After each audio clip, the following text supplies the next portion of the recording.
Alors la partie 18 maintenant, période de garantie de parfait achèvement. La durée de la période de garantie de parfait achèvement, dont le début est la date de réception, telle qu'elle est définie au chapitre 17, celui qu'on vient de voir, est d'1 an.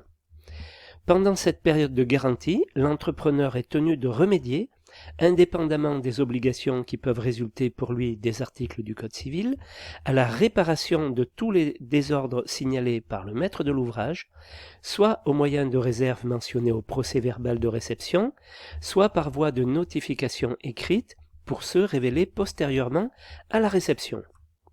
L'obligation de parfait achèvement ne s'étend pas aux travaux nécessaires pour remédier aux effets de l'usage ou de l'usure normale.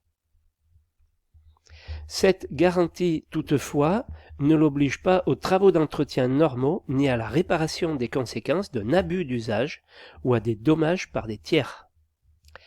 À dater de la notification des désordres par le maître de l'ouvrage, l'entrepreneur dispose d'un délai de 60 jours pour y remédier. Passé ce délai, le maître de l'ouvrage pourra faire procéder aux travaux dans les conditions du chapitre 17. Partie 19 maintenant, constatation des droits à paiement. État de situation.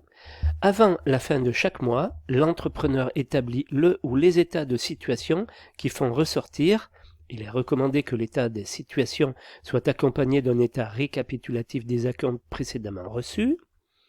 Donc les travaux exécutés depuis le début du chantier, évalués aux conditions du marché, des avenants ou des ordres de service en distinguant s'il y a lieu les travaux exécutés par les divers sous-traitants. Les études et les plans d'exécution.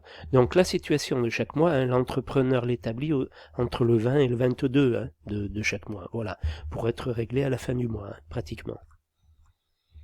Les approvisionnements donc d'éléments ou matériaux déposés sur chantier et dans les ateliers de l'entrepreneur ou de ses fournisseurs, pour lesquels les dispositions particulières du marché ont prévu le versement d'acompte, en distinguant s'il y a lieu les approvisionnements des divers sous-traitants. Les installations de chantier et les matériels spécialement créés pour le chantier, lorsque les dispositions particulières du marché ont prévu des versements les concernant, en distinguant s'il y a lieu les installations et matériels des divers sous-traitants. Le remboursement des avances, la constitution de la retenue de garantie, l'application de la formule de variation des prix peut faire l'objet d'un document distinct.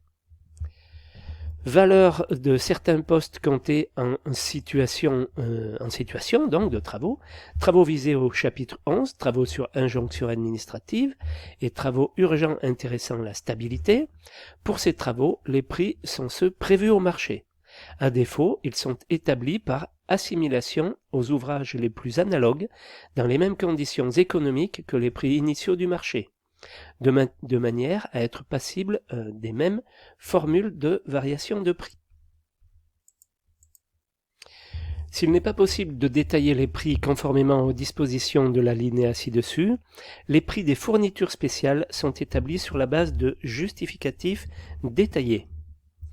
Lorsque les fournitures sont des modèles de l'entrepreneur, des conventions spéciales fixent les modalités de règlement. Approvisionnement. La valeur des approvisionnements est prise en compte selon les conditions prévues aux dispositions particulières du marché. Ne peuvent être portés sur les états de situation que la valeur d'approvisionnement destinée à entrer dans la composition des ouvrages faisant l'objet du marché et acquis en toute propriété par l'entrepreneur.